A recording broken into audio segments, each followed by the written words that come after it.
तो भाई लोगों फाइनली आज के इस वाले वीडियो में जो शावैन है उसको डाउडी बनने का रास्ता मिलने वाला है और जो एलिटी डेवरिंग फ्लेम और हुंटैंडी है उनके अंदर एक दूसरे को निपटाने की प्लानिंग चलने वाली जो कि काफी ज्यादा खतरनाक होगा। तो चलो फटाफट से इस वीडियो को स्टार्ट करते हैं। तो जैसा कि हमने इसके पिछले एपिसोड में देखा था, जो हुंटैंडी उसका प्लान सभी लोगों को पता चल चुका था कि कैसे हुंटैंडी पूरे दाव की कॉन्टिनेंट को ही निपटा कर अपने डी टियर की पिल को पूरा करना चाहता है और खुद डाउडी बनना चाहता है। तो अब आगे तो वीडियो के स्टार्टिंग में जो सभी लोग थे वो यही सोचने लगे थे कि आखिर हुंटैंडी एक डी टियर की पिल को कैसे रिफाइन करेगा, क्योंकि वो कोई एल्केमिस्ट वगैरह भी तो नहीं है, तो बिल्कुल भी ऐसे पिल को तो रिफाइन नहीं कर सकता। लेकिन जो शावैन था उसे अच्छी तरीके से पता था जो पिल रिफाइन करने का जो मेन प्रोसेस है वो पहले ही जो अपना टू सेंशन गॉड था उसने कंप्लीट कर रखा था। बस हुंटैंडी को इस पिल को भट्टी में सेकना था, कुछ ऐसी बात थी। मतलब शायद काफी लंबा प्रोसेस बताता है बट ऐसी बात थी तो सभी लोग समझ जाते शायद भाई काफी बड़ा एल्केमिस्ट है, तो सही बोल रहा होगा। तो देखकर जो लेक था वो बोलने लगता है तो अब हमारे पास एक अच्छा चांस है, जो हुंटैंडी है उसे फाइनल स्टेप कंप्लीट करना पड़ेगा और इस फाइनल स्टेप को हम कंप्लीट करने ही नहीं देंगे और उससे पहले उसके ऊपर अटैक कर देंगे। ये तो काफी बढ़िया हो जाएगा और हम उसे स्टॉप भी कर पाएंगे। तो देखकर जो गुयान था सभी लोगों से बोलने लगता है कि नहीं, हम ऐसा नहीं कर सकते, क्योंकि जो हुंटैंडी वो पता नहीं कैसे पूरी तरह से डी टियर के मेडिसिनल पिल के साथ फ्यूज हो चुका है। इस वजह से उसकी जो पावर है काफी ज्यादा हो चुकी है। इस वजह से मैं और ज़ुकुन मिलकर भी हुंटैंडी का मैच बिल्कुल भी नहीं है और जो हुन क्लैन है उसके लिए अभी सबसे ज्यादा इंपॉर्टेंट काम जो डी टियर की पिल है उसे रिफाइन करना है, वरना अभी तक उन लोगों ने हमारे ऊपर अटैक भी कर दिया होता। तो ये सुनते यहाँ पर जितने भी लोग थे ना सभी लोगों को एक्सप्रेशन चेंज हो रखे थे, क्योंकि जो अलायंस और हुन क्लैन की आर्मी थी पहले इक्वल थी, लेकिन ज़ुकुन के आने के बाद जो अलायंस है उसकी पावर बढ़ चुकी थी, लेकिन एडवांटेज जो था कुछ ही टाइम में खत्म हो चुका था। लेकिन जो लेंग था काफी ज्यादा गुस्से में आ जाता है और बोलने लगता है कि हम अगर हुंटैंडी पे ऐसा अटैक नहीं करेंगे तो क्या बस हाथ पे हाथ धरे ही रह जाएंगे और उसे पिल रिफाइनिंग करने का इंतजार करने देंगे, क्योंकि अभी हमारे पास फाइट करने का चांस है। अगर हुंटैंडी सक्सेसफुली पिल को रिफाइन कर देता है और वो डाउडी बन जाता है तो हम सभी लोग ही मारे जाएंगे। तो देखकर जो गुयान था वो बोलने लगता है कि मैं तुम्हारी सभी लोगों की फ्रस्ट्रेशन को अच्छे से समझता हूँ, बट देखो जो पिल रिफाइनिंग का प्रोसेस है ना वो इतना भी आसान नहीं है, तो हमें बेस्ट मूवमेंट को कैलकुलेट करना पड़ेगा और तब हम सभी लोग ही मिलकर उसके ऊपर अटैक कर देंगे, क्योंकि अभी इस वक्त ऐसे जल्दबाजी में अटैक करना ये हमारे लिए फेटल हो सकता है। तो सभी लोग इसके लिए मान जाते हैं, क्योंकि गुयान यहाँ पर सही बोल रहा था। और तभी आसमान में ब्लैक लाइट फैल जाती है और एक फॉर्मेशन यहाँ पर अपर हो जाता है और उस फॉर्मेशन के अंदर कोई और नहीं बल्कि हुंटैंडी बैठा हुआ था। देखकर सभी लोग शॉक रह जाते हैं और गुस्से में हुंटैंडी को देखने लगते हैं। लेकिन जो हुंटैंडी गुयान को देखता है और बोलने लगता है, गुयान क्या अब तुम्हें पछतावा हो रहा है कि तुमने मेरी बात को नहीं माना, और आखिरकार इतने हजारों सालों की प्लानिंग के बाद मेरा जो प्लान है वो सक्सेसफुली हो रहा है और मैं ही विन कर गया। और तभी जो फॉर्मेशन था एक्टिवेट हो जाता है और उसके अंदर से खतरनाक ब्लैक लाइट्स बाहर निकलने लगते हैं, जो कि सीधा एक सिटी के ऊपर अटैक हो जाते हैं और वहाँ पर जितने भी बंदे थे उन्हें बिल्कुल भी टाइम नहीं मिल पाता बचने का और सभी के सभी लोग ही मारे जाने लगते हैं। देखकर सभी लोग ही शौक थे और वहाँ के जो कल्टिवेटर्स थे वो खुद भी इस सिटी के बाहर नहीं जा पाते। ये अटैक इतना ज्यादा खतरनाक हुआ था और देखते देखते पूरी सिटी खत्म हो जाती है और वहाँ पर के जितने भी बंदे थे वो सभी लोग ही मारे जा चुके थे और पूरी तरह से ब्लड में बदल चुके थे। और तभी जो पूरा ब्लड सी था उसके अंदर से जो ब्लड का पिलर था वो सीधा निकलता है और वो जो फॉर्मेशन था हुंटैंडी वाला उसके अंदर जाकर एब्जॉर्ब हो जाता है। ये देखकर सभी लोग जो थे उस सिटी के सामने आ जाते हैं, गुयान शावैन वगैरह सभी लोग यहाँ पर आ जाते हैं और यहाँ पर सिर्फ ब्लड ही ब्लड की स्मेल छा चुकी थी। ये देखकर सभी लोग शौक थे कि आखिर हुंटैंडी कितना ज्यादा रूथलेस है। और तभी जो गुयान था यहाँ पर देखकर अपने स्लीव्स को ऐसे मूव करता है, इस वजह से आपका जो थोड़ा सा ब्लड था वो हट जाता है और नीचे जो ब्लड कलर फॉर्मेशन था वो हमें दिखाई देता है। ये देखकर जो यानजिन था काफी ज्यादा शौक रह जाता है और बोलने लगता है ये तो during speed eliminating life formation है, ये हुन क्लैन कितना ही ज्यादा रूथलेस है। मतलब भाई ये जो फॉर्मेशन था ना ये काफी एंशिएंट टाइम के अंदर एग्जिस्ट करता था, लेकिन ये फॉर्मेशन इतना ज्यादा खतरनाक था इस वजह से वो पूरी तरह से डिसअपीयर हो चुका था, क्योंकि इतनी रूथलेस टेक्निक कोई भी यूज नहीं कर सकता था। बट जो हुन क्लैन है उसने पता नहीं कैसे इस फॉर्मेशन को फिर से यहाँ पर ला लिया और इस फॉर्मेशन का काम यही था कि जितने भी बंदे हैं उन सभी को मार दो, उनका जो ब्लड है उसके अंदर की जो एनर्जी है वो सीधा से निचोड़ कर निकाल दो और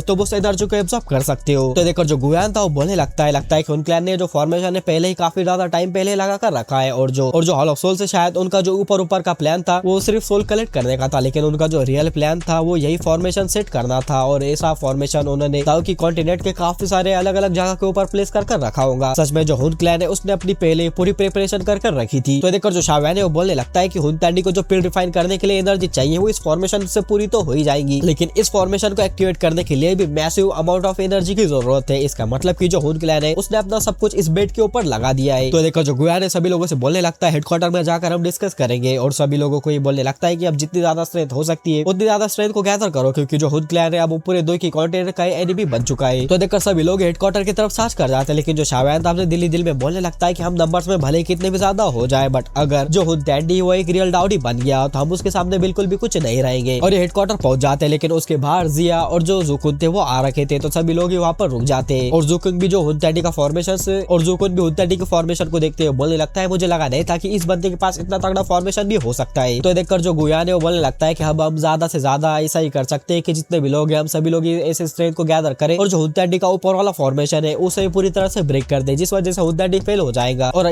यही हमारे पास लास्ट चांस है हुंतैंडी को बीट करने का। और सभी लोग इस टाइम पर थोड़े से सैड थे और जो शावेन था वो बोलने लगता है कि अभी के लिए हम बस इतना ही कर सकते हैं, क्योंकि अगर हुंतैंडी दाउडी क्लास में एडवांस कर गया तो कोई भी बंदा जिंदा ही नहीं बच पाएगा। तो देखकर जो जोकुन था वो स्माइल करता है और सभी लोगों से बोलने लगता है कि जो सब कुछ कम्प्लीटली ओवर नहीं हुआ है, हुंतैंडी अगर डाउडी बन सकता है तो हमारे साइड से भी एक डाउडी हम क्रिएट कर सकते हैं। ये सुनते ही सभी लोग शॉक रह जाते हैं, क्योंकि डाउडी क्रिएट करना है एक ऐसी बात थी जो कि भले ज़ुकिंग के मुंह से निकली हो बट फिर भी इम्पॉसिबल जैसी थी, क्योंकि हजारों सालों से जो डाउडी है वो कोई भी बन नहीं पाया था। तो देखकर जो यानजी था वो बोलने लगता है कि क्या आप मजाक कर रहे हो, और उसके वर्ल्ड में साफ साफ डिसबिलीव था, लेकिन उसके हार्ट में एक ऐसी उम्मीद भी जाग चुकी थी कि हमारे साइड अगर डाउडी क्रिएट कर दे तो हम हुंतैंडी से बच पाएंगे। तो देखकर जो शावेन था ज़ुकुन से बोलने लगता है कि एल्डर ज़ुकुन आप क्या मजाक कर रहे हो, ये बिल्कुल भी मजाक करने का टाइम नहीं है, और अगर सच में आपके पास ऐसा मेथड रहता तो आप कब का डाउडी क्लास में पहले ही ब्रेक थ्रू कर चुके होते। और जो गुयान है तो बस ज़ुकुन को देखा जा रहा था, और जो ज़ुकुन था शायद से बोलने लगता है कि मैं बिल्कुल भी मजाक नहीं कर रहा और मैं बिल्कुल भी मजाक करने के मूड में नहीं हूँ, लेकिन सच में हमारी साइड भी एक डाउडी को क्रिएट कर सकती है और ये हेवंस की ब्लेसिंग ही हमारे ऊपर ऐसा मानो। तो देखकर जो गुयान था बोलने लगता है इसकी क्लियर एक्सप्लेनेशन तो सुनाओ। तो देखकर जो ज़ुकुन था उसने जो बड़ा स्टैचू और जो पूरा स्टोन पिलर यहाँ पर ला लिया था ना, तो उसे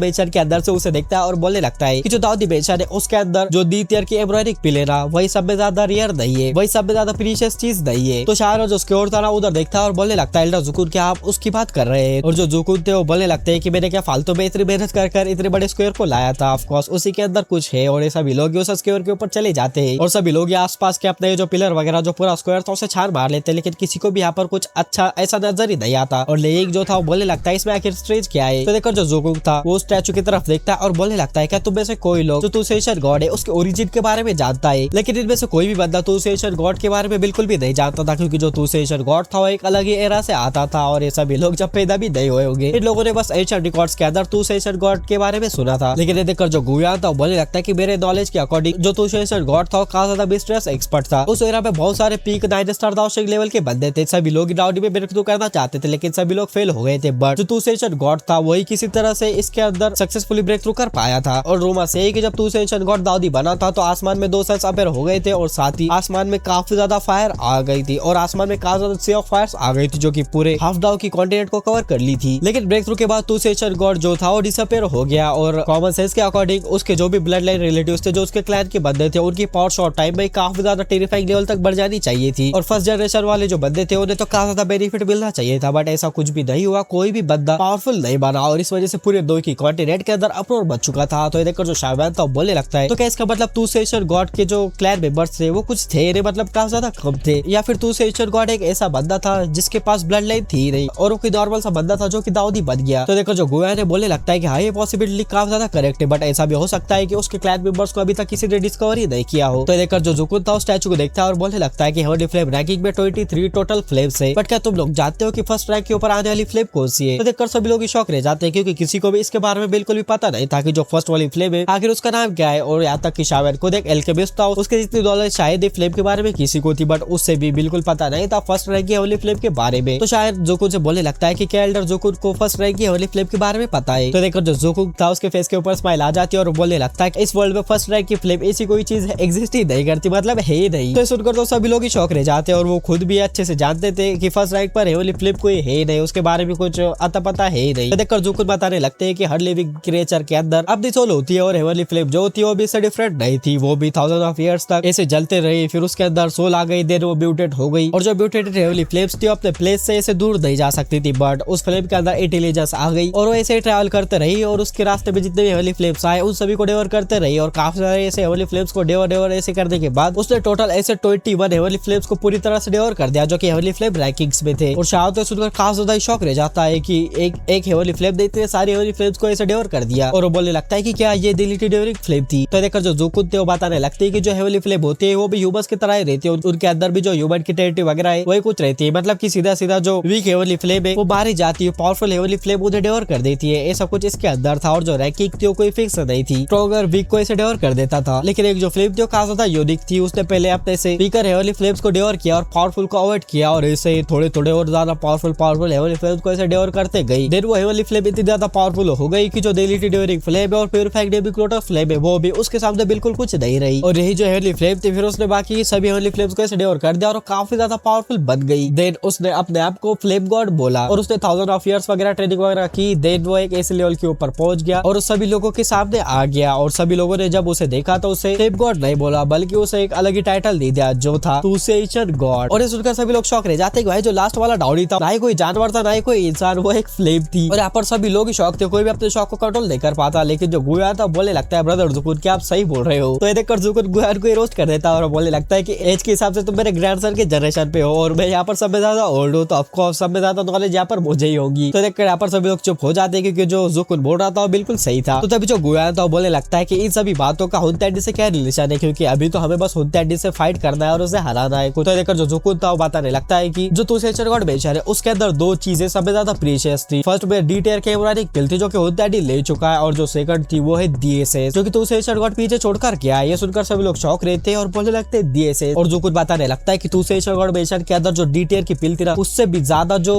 प्रीशियस चीज है वो डीएसएस है। और जो जुकुन था इसी डीएसएस के चक्कर में पहले टूसेशन गॉड के पीछे गया था, देन वो यहाँ पर फंस गया था। और जुकुन बोलने लगता है कि अगर हमारे पास डीएसएस आ जाता है तो हमारे तरफ से भी एक दाऊदी बन सकता है। देन हुनतेंडी दाऊदी बन भी गया तो तब भी हम उससे फाइट कर सकते हैं। तो देखो जो गुयान था काफी ज्यादा एक्साइटेड हो जाता है और बोलने लगता है कि डीएसएस कहाँ है और हम उसे कैसे ऑब्टेन कर सकते हैं। लेकिन तुरंत ही उसे एहसास हो जाता है कि ये उसके कितने ज्यादा गलत वर्ड्स थे। फिर वो एक्सप्लेन करते हुए बताने लगता है कि ब्रदर जुकुन मेरा बिल्कुल भी प्लान नहीं है इसे डीएसएस को आपसे छीनने का, बिल्कुल मिसअंडरस्टैंडिंग है। मैं तो चाहता हूँ कि हम किसी भी तरह से हुनतेंडी को रोके। और डीएसएस के बारे में समय पहले आपने बताया तो समय ज्यादा क्वालिफिकेशन आपके पास ही है डीएसएस को ऑब्टेन करने की, हम बिल्कुल भी इसके बीच में नहीं आएंगे। तो देखकर जो जुकुन था वो बोलने लगता है कि अब सारे डीएसएस को मैं ऑब्टेन कर सकता था तो मैं तुम्हें ऐसे बताता ही क्यों। और फिर आगे बताने लगता है कि डीएसएस को ऑब्टेन करने के लिए मैंने अपने सभी चीजें लगा दी, लेकिन फिर भी मैं उसके इनहेरिटेंस को खोल तक नहीं पाया। उसके इनहेरिटेंस पाना इतना आसान बिल्कुल भी नहीं है। तो गुयान पूछने लगता है कि आखिर डीएसएस है तो है कहाँ पर। तो जो जुकुन था वो स्टैचू को देखता है और बोलने लगता है कि इसके अंदर ही डीएसएस है, लेकिन इसके अंदर कोई भी एंटर नहीं कर सकता। मैं और गुयान साथ में मिलकर अपने फुल पावर का अटैक भी स्टैचू के ऊपर करे तो तब भी हम इसे डिस्ट्रॉय नहीं कर सकते क्योंकि इसे खुद डीएसएस प्रोटेक्ट करे जा रहा है। लेकिन ये जो स्टैचू था बिल्कुल नॉर्मल सा लग रहा था। तो देखकर जो लेंग था सीधा स्टैचू के ऊपर अपने मुक्के से अटैक कर देता है, लेकिन वही हजारों फीट पे चौड़ा हुआ चला जाता है, बट इस स्टैचू को बिल्कुल भी कुछ नहीं होता। तो देखकर सभी लोग समझ जाते हैं कि जुकुन बिल्कुल भी झूठ नहीं बोल रहा। लेकिन अब सभी लोग एक डेडलॉक के अंदर फंस चुके थे कि अगर इस स्टैचू के अंदर डीएसएस है और इसे डीएसएस प्रोटेक्ट कर रहा है तो हम इसे बाहर कैसे निकाले। लेकिन गुयान सीरियस होकर बोलने लगता है कि इसे ओपन करने का कोई यूनिक रास्ता तो होगा ही। लेकिन जो जुकुन था वो बोलने लगता है कि डीएसएस को एब्जॉर्ब करना इतना आसान नहीं है, अगर केयरलेस हुए तो पावरफुल ब्लैक लाइट हमें झेलने के लिए मिलेगा। जो टूसेशन गॉड था वो हेवनली फ्लेम था, तो हमें एक ऐसा बंदा चाहिए डीएसएस को एब्जॉर्ब करवाने के लिए जिसके पास की हेवनली फ्लेम की काफी ज्यादा अच्छी अंडरस्टैंडिंग हो और वो हेवनली फ्लेम्स को काफी अच्छे से समझ सकता हो, उसे हम दाऊदी बना सकते हैं। देखकर जो सभी लोगों की नजर है वो शायन के ऊपर आ जाती है। मतलब शायन से अच्छा कोई फ्लेम कंट्रोल वगैरह जानता ही नहीं था क्योंकि उसके बॉडी के अंदर भाई 4-5 जैसे हेवनली फ्लेम्स है और साथ ही उसने जो फ्लेम स्पिरिट है उसको भी जन्म दे दिया है। बट शायन बोलने लगता है कि हमें पहले डीएसएस को बाहर निकालने का रास्ता भी तो ढूंढना पड़ेगा, तभी तो मैं इसे एब्जॉर्ब वगैरह कर पाऊंगा। तो देखकर सभी लोग सोचने लगते हैं कि अब इस स्टैचू का क्या किया जाए, बट किसी को भी समझ नहीं आता कि आखिर इस स्टैचू को ब्रेक कैसे किया जाए। लेकिन तभी जो लिटिल ली था वो बाहर आ जाता है और इस स्टैचू को देखने लगता है। और जो लिटिल ली था वो शायन से बोलने लगता है कि मैं स्टैचू को ओपन कर सकता हूँ। सुनकर सभी लोग शौक रह जाते हैं और जो गुयान वगैरह थे वो सभी कुछ शायन के पास आ जाते हैं। और जो शायन था सुनकर कंसर्न हो जाता है और बोलने लगता है भाई तू सच बोल रहा है ना, क्या पागल वागल हो गया। लेकिन जो लिटिल ली था उसके फेस के ऊपर स्माइल आ जाती है, देखकर शायन समझ जाता है कि लिटिल ली सच बोल रहा है और बोलने लगता है तो तुम ट्राई करो, बट अपने ऊपर ज्यादा फोर्स मत करना, अगर तुम इसे ओपन वगैरह नहीं कर पाओ तो मत ही करना। लेकिन ये देखकर जो लिटिल ली था एक काफी ज्यादा पावरफुल अपने फ्लेम का पिलर सीधा है जो स्टैचू था ना उसके हार्ट की तरफ मार देता है। और जैसे कि सभी लोग इसके ऊपर अटैक कर देते तो सभी लोग ऐसे पीछे उड़े हुए चले जाते, बट ये जो लाइट पिलर अटैक था इसके साथ रेजोनेट करने लगता है और एक जो पोर्टल वगैरह था स्टैचू के अंदर बनने लगता है। ये देखकर तो सभी लोग ही काफी ज्यादा एक्साइटेड हो जाते हैं। लेकिन तभी इसके अंदर से डीएसएस बाहर निकल जाता है जो कि लाइट की तरह यहाँ पर जितने भी बंदे थे उन सभी को ऐसे लिपट जाता है और सभी लोग इस वजह से घुटने पर आ जाते हैं। इसकी इतनी ज्यादा तगड़ी पावर थी। पर जो जुकुन और गुयान थे वो अभी भी खड़े हुए थे, बट उनके भी हड्डियों के ऊपर काफी ज्यादा प्रेशर पड़ रहा था और तभी वो लोग भी अपने घुटनों के ऊपर आ जाते हैं। लेकिन ये देखकर तो जुकुन को गुस्सा आ जाता है और बोलने लगता है damn to ancient god. But जो गुयान था ना वो इस पावर को फील कर काफी ज्यादा अच्छा फील कर रहा था क्योंकि एक दाऊदी के हाथों सफर होना ये उसे अच्छा लग रहा था। लेकिन अब शायन को देखते हैं जिसे कि बिल्कुल भी प्रेशर फील ही नहीं हो रहा था और सभी लोगों को देखकर शौक था और सभी लोग भी शायन को देखकर शौक थे। लेकिन तभी यहाँ पर की जितनी भी लाइट थी आप शायन के बॉडी के ऊपर आ जाती है, मतलब डीएसएस शायन को ऐसे मानो ऐसे घेर लेता है और जो शायन था वो घुटने पर नहीं आता है। देखकर सभी लोग समझ जाते हैं जो टूसेशन गॉड है उसने अपने सक्सेसर को चुन लिया है। और जो जुकुन था शायन को देखकर बोलने लगता है लकी फेलो, तुम सच में इसके लिए काफी ज्यादा सुटेबल हो और हमें तो बस अब तुम पर ही रिलाई करना पड़ेगा। और शायन के आसपास जो ये एनर्जी आ गई थी ना शायन इसे फेमिलियर फील कर पाता है क्योंकि ये जो एनर्जी थी ये फ्लेम की थी और शायन की भी जो डाउ की थी ना वो फ्लेम की बन गई थी। मतलब फ्लेम की इस वजह से क्योंकि शायन काफी ज्यादा फ्लेम पावर यूज करता है तो इस वजह से उसकी जो डाउ की वो फ्लेम की तरह ही बन चुकी है और ये भी सेम वैसी थी। और शायन को समझ आ जाता है कि आखिर क्यों वो ऐसे चोजन बन गया क्योंकि खुद जो टूसेशन गॉड था वो एक हेवनली फ्लेम था और उसके पास भी फ्लेम की होगी और शावेन के पास भी फ्लेम की थी। और यहाँ पर सभी लोग तो खुश थे, लेकिन अंदर ही अंदर शावेन से सभी लोग यहाँ पर जले जा रहे थे, इवन की गु युआन भी, क्योंकि भाई वो भी इतने हजारों सालों से इंतजार कर रहा है आगे ब्रेक थ्रू करने का। बट उसके पास चांस था, बट वो शावेन को मिल गया। बट जो गु युआन था वो कुछ कर भी नहीं सकता था और वो खुश भी था, क्योंकि भाई शावेन तो उसका सन इन लॉ था, तो वो इस अपॉर्चुनिटी को शावेन को ऐसे दे देता है, बिल्कुल भी इसके अंदर हिचकिचाता नहीं। और सभी लोग अब क्या ही कर सकते थे। और जो जुकू था शावेन से बोले लगता है सच में तुम्हारा लक काफी ज्यादा अच्छा है, तुम्हें जो सेशन गॉड है उसने चूज कर लिया, बट तुम्हें हुदाडी से पहले डाउडी रेल्म के अंदर ब्रेक थ्रू करना पड़ेगा, तभी हमारे ऊपर की जो क्लैमिटी है वो खत्म होगी। तो शायद में देखकर हमें नोट करता, क्योंकि उसे अच्छे से पता था जैसे ही डाउडी में ब्रेक थ्रू हुदाडी करेगा वैसे हुदाडी पूरे अलाइस आर्मी को काफी कुत्ते की तरह मारेगा, मतलब पूरी तरह से खत्म ही कर देगा। और शायद सभी लोगों से बोलने लगता है कि आप सभी लोग बिल्कुल भी चिंता मत करिए, मैं अपने ओर से पूरी जान लगा दूंगा। तो देखकर याजिन हंसते हुए बोलने लगता है कि हम भी हुदाडी और हुदाडी को रोकने की पूरी कोशिश करेंगे और होपफुली हम तुम्हारे रिट्रीट से बाहर आने तक हुदाडी को होल्ड कर पाए। तो जो शावेन था पूरे स्क्वायर को देखने लगता है और बोलने लगता है कि मैं पूरे स्क्वायर को जो स्टैचू है इसे एवली टॉप के अंदर ले जाऊंगा, शायद वहाँ पर मुझे कुछ ज्यादा टाइम मिल जाएगा। देखकर जो गुयान था वो भी हाँ में नोट कर देता है और वो बोलने लगता है कि सच में तुम्हें वहाँ पर ज्यादा टाइम मिल जाएगा, एवली टॉप के अंदर बाहर के वर्ल्ड से अलग टाइम फ्लो होता है। और तभी शायद यहाँ पर एक बड़ा सा क्रैक ओपन कर देता है और उसके अंदर ये जो बड़ा सा स्क्वायर था उसे डाल देता है और ये जो स्क्वायर था पूरी तरह से एवली टॉप के अंदर चला जाता है। और जो शावेन था वो खुद भी अब इसके अंदर जाने वाला था, लेकिन वो पीछे मुड़ता है और गुयान को देखता है और एक जेट उसके तरफ फेंक देता है और बोलने लगता है अंकल गुयान, अगर अलायंस डिफीट हो जाए और फाइट करने की सिचुएशन में कोई भी ना रहे तो प्लीज इस जेट को इमीडिएटली शटर कर देना, मैं अपनी रिट्रीट को छोड़कर तुरंत यहाँ पर आ जाऊंगा। तो सुनकर गुयान भी उस जेट को रख लेता है, क्योंकि उसे पता था ऐसी सिचुएशन भी आ सकती है। और फिर गुयान शावेन को देखते हुए सॉफ्टली बोलने लगते हैं कि मैं शुनर और बाकी सभी लोगों को तुम्हारे बारे में बता दूंगा और अब सब कुछ तुम्हारे ऊपर डिपेंड करता है। तो शावेन भी पीछे सभी लोगों को देखने लगता है और शावेन के कंधों के ऊपर अब एक काफी ज्यादा ही बड़ी रिस्पॉन्सिबिलिटी आ चुकी थी, मतलब अब सभी लोगों का ही फ्यूचर उसके शोल्डर के ऊपर था, उसके जितने भी अपने थे सभी लोग। और शावेन ये देखते हुए अपने मन ही मन बोलने लगता है कि मैं बिल्कुल भी इसके अंदर फेल नहीं हो सकता, मुझे इन सभी लोगों के उम्मीदों के ऊपर ऐसे खरा उतरना है। और हुदाडी को उस फॉर्मेशन के अंदर देखने लगता है और मन ही मन ऐसा बोलता है कि हुदाडी चलो हम देखते हैं कि कौन डाउडी के अंदर पहले ब्रेक थ्रू कर पाता है। और ये बोलकर शावेन एवली टॉप के अंदर एंटर कर जाता है और शावेन के जाने के बाद जो गुयान था पूरी तरह से सीरियस हो जाता है और बोलने लगता है कि हम होपफुली शायद की रिट्रीट से बाहर आने तक होल्ड कर पाए। और सभी लोग हॉल की तरफ चले जाते हैं और जो गुयान था काफी सारे ऑर्डर्स दे देता है अलायंस को, मतलब जो फाइट थी ये सीधा हुड क्लैन से भिड़ने वाले थे आई थिंक। लेकिन दूसरी तरफ हम उस फॉर्मेशन के अंदर हम ऊपर आसमान में उस फॉर्मेशन के अंदर हुदाडी को देखते हैं जिसके सामने पूरा ब्लड सी पड़ा हुआ था और उस ब्लड सी के अंदर काफी ज्यादा पावरफुल एनर्जी बाहर निकलकर हुदाडी के बॉडी में जा रही थी, जिस वजह से उसकी पावर बढ़ रही थी। लेकिन तभी जो हुदाडी ट्रिपल को सेंस करता है और उससे वो डर जाता है, पहली बार ऐसा होता है। बट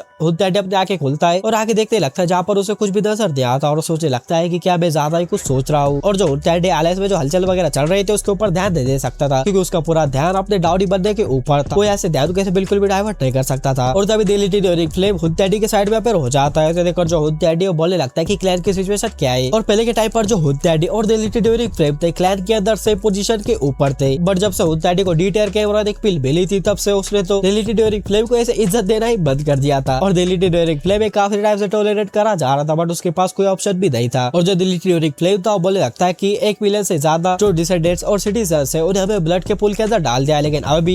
अभी भी ये जो एनर्जी है वही सफिशिएंट है। तो देखकर जो हुदाडी बोलने लगता है कि लिंक से याओ क्लैन के जितने भी डिसेंडेंट्स और सिटीजन्स है उन सभी को ब्लड पूल के अंदर डाल दो, अगर ये लोग भी कम पड़े तो हमारे क्लैन के डिसेंडेंट्स और सिटीजन को भी उसके अंदर डाल देना, मुझे किसी भी तरह से एनर्जी चाहिए। तो मैं पता है कि मैंने इस प्लान को कहाँ तक लाया है, मैं किसी भी तरह से फेल होना नहीं चाहता। तो देखकर दिलिटी ड्यूरिंग फ्लेम भी शॉक ले जाता है और बोलने लगता है कि हमारे क्लैन के डिसेंडेंट्स और सिटीजन्स को उसके अंदर डाल दिया जाए तो जो क्लैन के एल्डर्स है इसके ऊपर ऑब्जेक्शन करेंगे। लेकिन ये देखकर जो हुदाडी बोलने लगता है कि मुझे बिल्कुल भी कुछ ऐसा नहीं चाहिए, मैं पता है कि क्या करना है, जो भी ऑब्जेक्शन करे उन्हें भी निपटा दो। उन सभी लोगों को समझ आ जाना चाहिए कि इस लेवल के ऊपर जाने के लिए मैं कुछ भी कर सकता हूँ और हमारा क्लैन इसके लिए कोई भी प्राइस पे कर सकता है, क्योंकि अगर मैं सक्सेसफुली डाउडी में ब्रेक थ्रू नहीं कर पाया तो वैसे भी हमारा जो होल क्लैन है पूरी तरह से खत्म हो जाएगा। और याद रखना कि मैं फेल हो गया तो दिलिटी ड्यूरिंग फ्लेम तो भी बच नहीं पाओगे, तो मैं स्किप नहीं कर पाओगे। मतलब हुदाडी ने सीधा यहाँ पर दिलिटी ड्यूरिंग फ्लेम को वार्न कर दिया था। तो देखकर जो दिलिटी ड्यूरिंग फ्लेम था वो भी इसके ऊपर हमें नोट करता है और जो हुदाडी बोलने लगता है कि रिलैक्स, तुम चिंता मत करो, मैं एक बार डाउडी लेवल में ब्रेक थ्रू कर दूं तब मैं तुम्हें भी पूरी हेल्प करूंगा आगे के लेवल पे जाने के लिए। तो देखकर जो दिलिटी ड्यूरिंग फ्लेम था वो भी बात को समझ जाता है और फिर वो ऐसे डिसअपीयर हो जाता है। लेकिन दिलिटी ड्यूरिंग फ्लेम के लिए जो हुदाडी है उसका आंखों में अलग ही एक्सप्रेशंस थे और हुड क्लैन को इतने सालों तक सर्वाइव करने के लिए जो दिलिटी ड्यूरिंग फ्लेम उसका काफी बड़ा हाथ था हुड क्लैन के पीछे। और बहुत सारे क्लैन के अंदर ऐसे एल्डर्स थे जो कि दिलिटी ड्यूरिंग फ्लेम को क्लैन का सबसे ज्यादा इंपॉर्टेंट बंदा मानते थे, यहाँ तक कि हुदाडी से भी ज्यादा इंपॉर्टेंट बंदा वो दिलिटी ड्यूरिंग फ्लेम को मानते थे, क्योंकि उन सभी की ब्लड लाइन अभी तक इस वजह से प्योर थी क्योंकि दिलिटी ड्यूरिंग फ्लेम था। और हुदाडी ने इस सिचुएशन को काफी पहले पहचान लिया था, बट वो कुछ भी नहीं कर सकता था क्योंकि हुड क्लैन को दिलिटी ड्यूरिंग फ्लेम की काफी ज्यादा जरूरत थी। लेकिन जो हुदाडी वो बोलने लगता है कि अब सिचुएशन पूरी तरह से चेंज हो चुकी है, मैं एक बार डाउडी बच जाऊंगा तो मुझे एक अच्छी सी लाइफ फ्लेम की जरूरत पड़ेगी। तो फिर मैं डिलीटेड ड्यूरिंग फ्लेम को पूरी तरह से रिफाइन कर अपनी लाइफ फ्लेम बना लूंगा और तब वो क्लैन के लिए पूरी तरह से यूजलेस हो जाएगा और मैं ही क्लैन का लीडर रहूंगा। और जो होता है फिर यहाँ की एनर्जी वगैरह एब्जॉर्ब करना जारी रखता है और यहाँ पर जो ब्लड पूल था ना, इसके अंदर हम एक ब्लैक फ्लेम के सीट को देख पाते हैं। मतलब कि जो डिलीटेड ड्यूरिंग फ्लेम था उसका भी कुछ प्लान था हुंटैंडी के लिए। और उधर हम दूसरी तरफ डिलीटेड ड्यूरिंग फ्लेम को देखते हैं जो कि दूसरे ब्लड पूल के ऊपर था, जहाँ पर के सेक्रीफाइस वगैरह देते हैं बंदे लोगों का। मतलब उसके नीचे काफी सारे बंदे थे जो कि मरे जा रहे थे इस ब्लड पूल में गिरकर। सीधा सीधा उन्हें निपटाया जा रहा था हुंटैंडी के लिए। लेकिन तब जो डिलीटेड ड्यूरिंग फ्लेम है ना, उसके एक्सप्रेशन थोड़े से चेंज हो जाते हैं, बॉडी भी थोड़ी सी शेक हो जाती है और उसे थोड़ा सा गुस्सा आ जाता है। बट उसके आंखों में प्योर कोल्ड एक्सप्रेशंस थे, क्योंकि उधर जो ब्लैक फ्लेम का सीट था ना भाई, हुंटैंडी के ब्लड पूल में गया था, उसे शायद हुंटैंडी ने खत्म कर दिया था। तो फिर इसी के साथ हम इस वीडियो को यहीं पर एंड करते हैं और भाई इसका जो नेक्स्ट पार्ट होने वाला है ना, वो सच में काफी ज्यादा खतरनाक होगा। तो इस वीडियो के नेक्स्ट पार्ट को जल्द से जल्द देखने के लिए इस वीडियो को हाइप करो, लाइक करो और कमेंट कर दो, तो तुम्हें इसका नेक्स्ट पार्ट जल्द से जल्द देखने के लिए मिल जाएगा।